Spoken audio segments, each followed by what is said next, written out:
Hi guys! Welcome back to my channel, and for today's video is dito tayo sa Barangay Paligawan, Silang Cavite. And dito sa likod ko is meron tayong available na property which is last 11 lots, and meron po siyang minimum cut na 300 square meter. And siya guys, actually maganda yung property kasi ito siya, developed na siya. So gagawa na lang dito ng guardhouse. Yan. And then dito is lalagyan din ng ating concrete roads. Yan, malapad siya. Along Barangay Road yung ating property. Ayan. So, pag sinerch sa Google Map, yung Barangay Paligawan, Barangay Hall is dyan lang po siya, katabi niya lang yun. So, andin na yung katabi na tong property na to. And, palabas po dyan, pag dinaretso natin, is around 10 to 12 minutes is going to Aguinaldo Highway. So, papakita ko sa end of the video, yung video natin from this property going sa highway. And to Tagaytay is around 12 to 15 minutes naman po siya, sa may Starbucks Tagaytay. Ayan. So, here, lakad tayo, ituturo ko yung mga available lots natin, no? So, alright, let's go.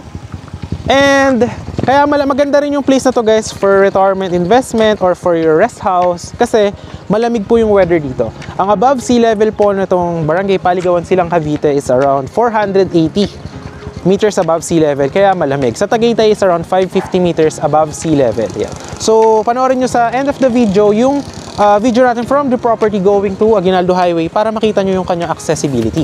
Pero may mga tricycle na dumadaan dito. But yun, kung gusto nyo siya i-search yung exact location, search nyo lang Barangay Paligawan Hall. Barangay Paligawan Hall, katabi lang siya nito. Doon lang siya sa may tindahan doon malapit.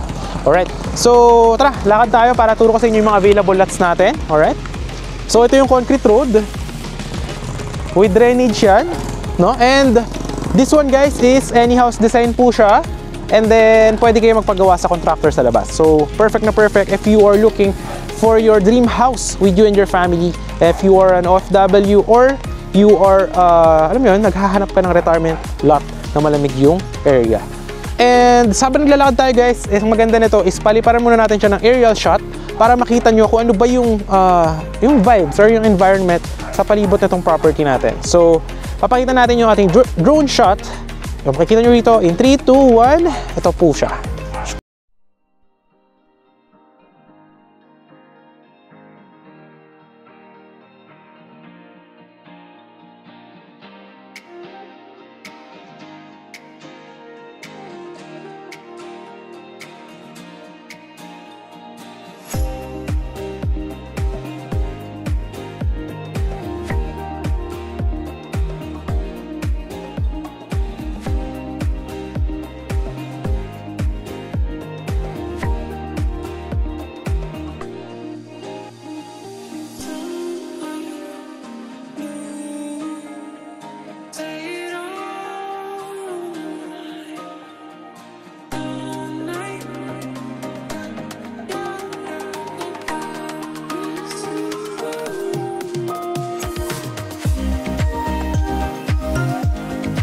So yun guys, nakita nyo naman yung ating drone shot, di ba? Napakaganda. And makita mo, overlooking siya. Actually, ano to eh, to Tagaytay is around 12 to 15 minutes.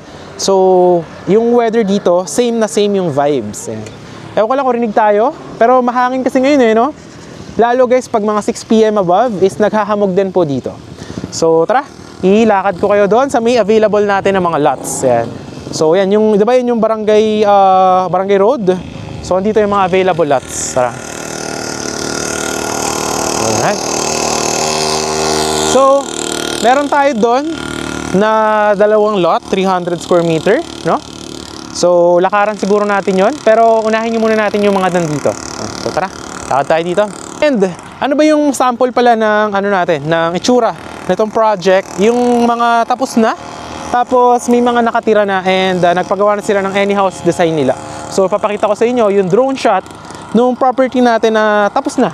Yung mga nakatira na. At katabi niya lang din yung mga property na yun dito sa Silang Cavite.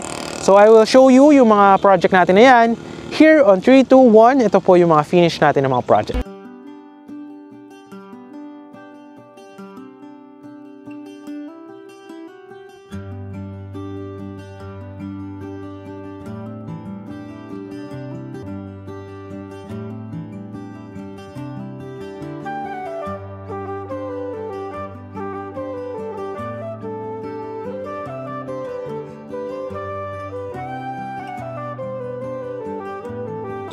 So, alright guys. So, galing tayo dun sa may gagawin na guardhouse. So, dito yung first natin na available na 2 lots. Ayan. So, ito siya guys. Ito yung isa. 300 square meter. Ayan siya.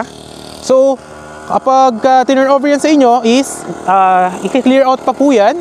And lalagyan din dito ng pathway. Ayan. So, yung drainage na to is tapos na. So, tara, turo ko sa inyo. Ito. So, yan.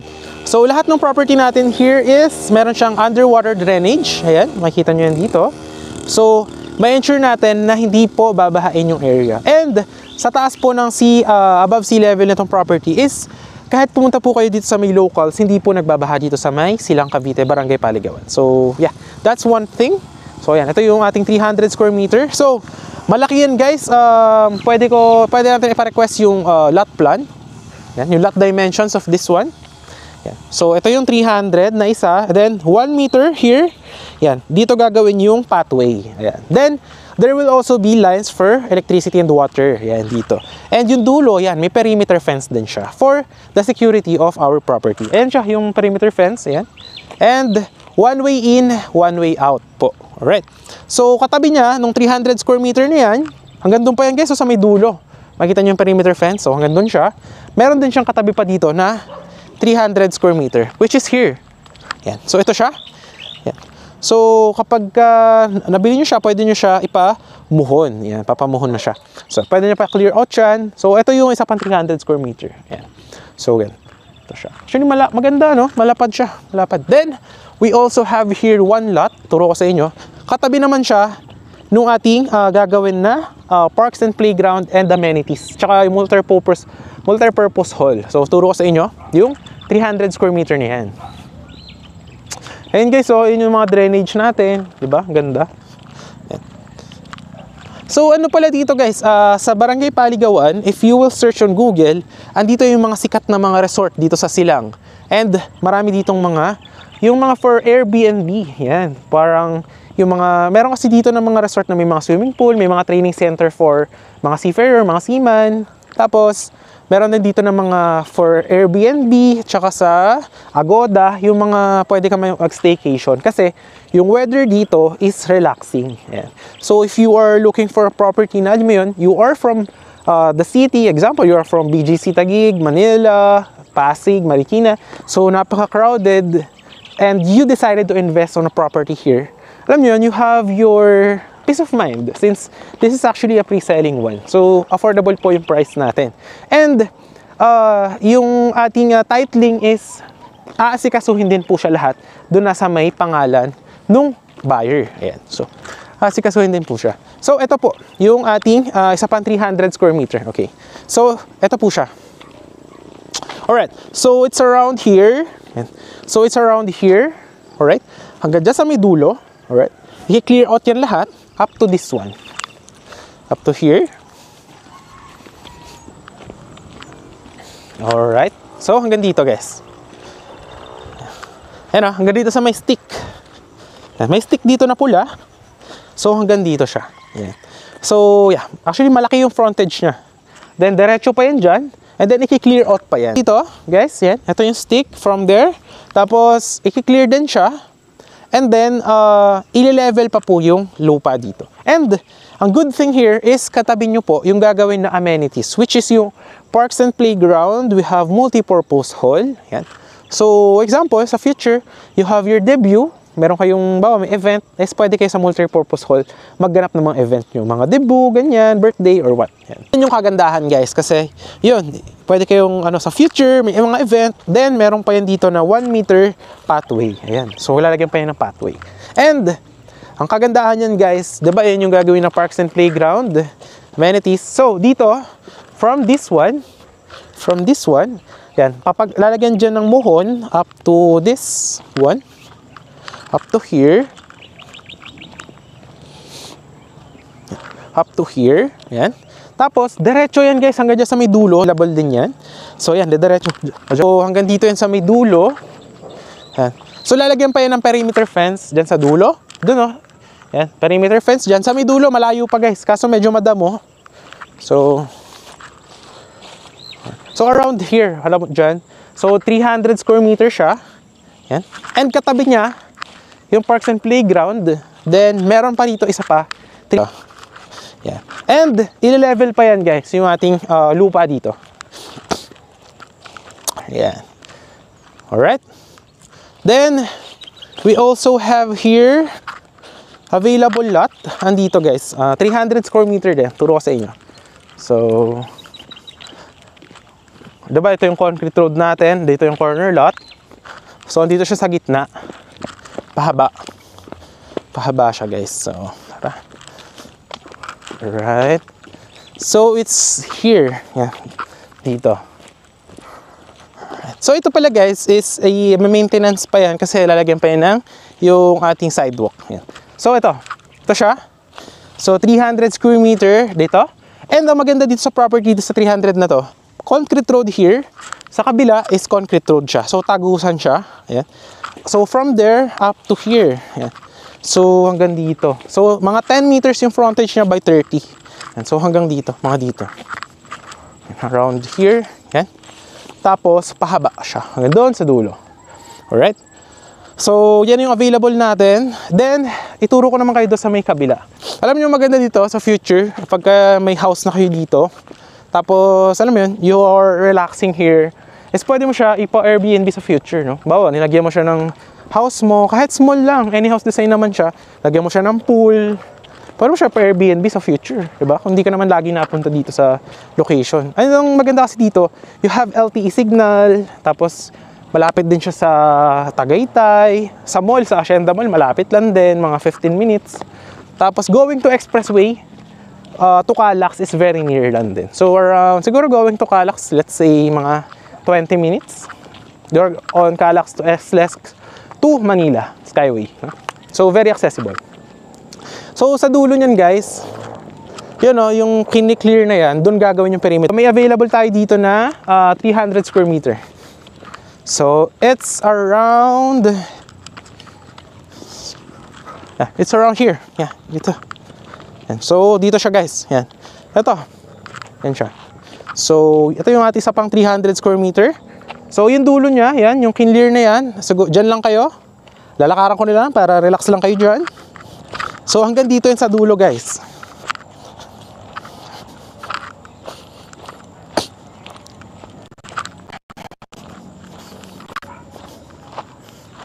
Up to here. Very big, di ba? Malaki no? Hanggang dito. Yan. Tapos, pahaba. Pag ganyan siya.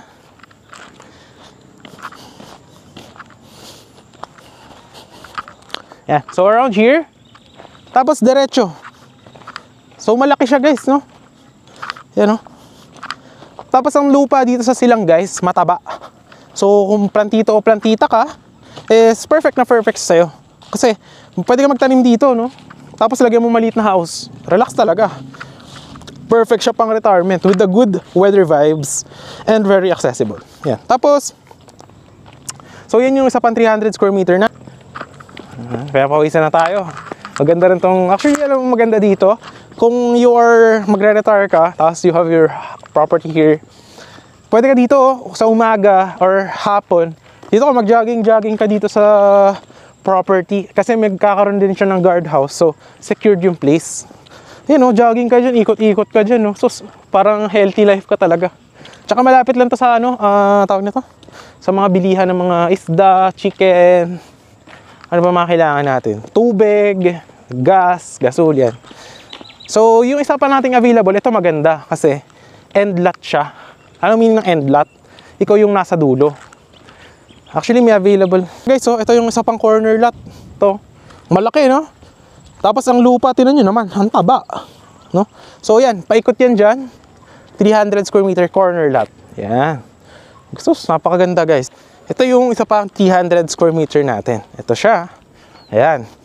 So, ito guys, maganda sa kanya kasi ikaw na yung dulo. Baga dito kasi end na to. So, sa future, pwede mo to paradahan ng sasakyan mo. Then may 300 square meter ka pa dyan. Yan o, dito. Ito na yung dulo.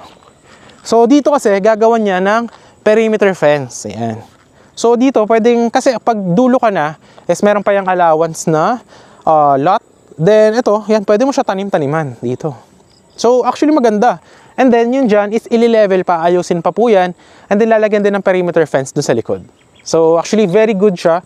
And if you want yung peace of mind, maganda rin tong property na to, end lot. No?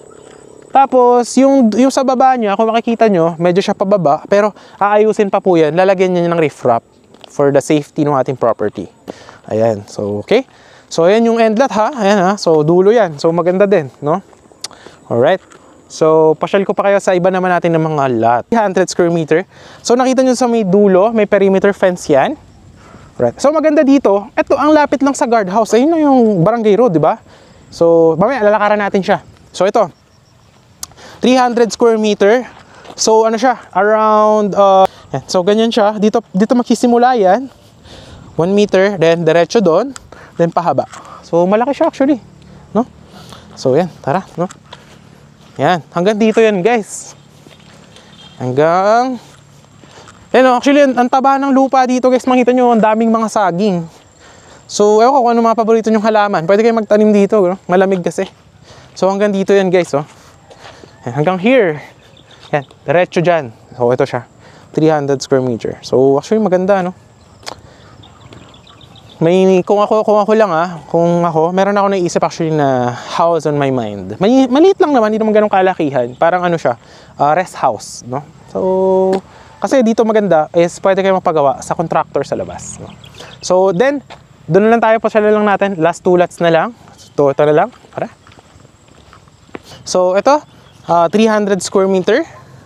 And this one, magkatabi sila, 300 square meter. Yan. So ang maganda dyan, dito siya magsisimula ng hati. Dito yan. Yan dyan gagawa ng muhon, diretso doon.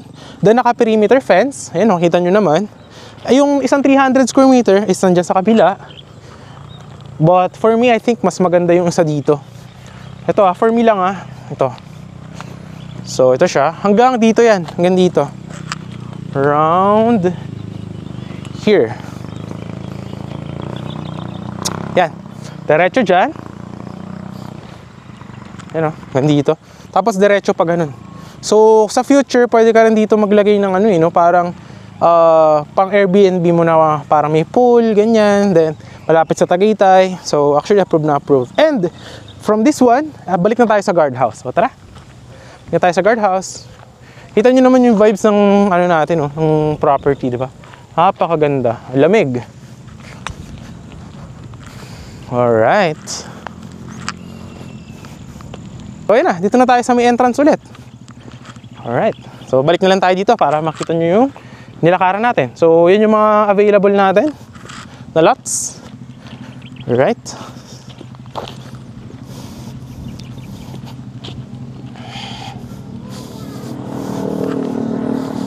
Alright. So yan, nakabalik na tayo dito sa ating guardhouse. Yan. And dito na ulit yung perimeter fence natin. Ayan. So that's our property tour for today. So nakapag-workout tayo ng walking. Siguro nakaburn tayo ng ilang calories. So yan. Pero actually cool weather, no? Ayan, ngayon is, kita nyo, 5:40 na. 5:40. And yan, nagsisimula na lumamig po dito sa property. Ayan. So maraming salamat sa panonood guys. If nandito ka pa sa dulo, and ipapalanood na lang natin yung ating video from this property going to the highway.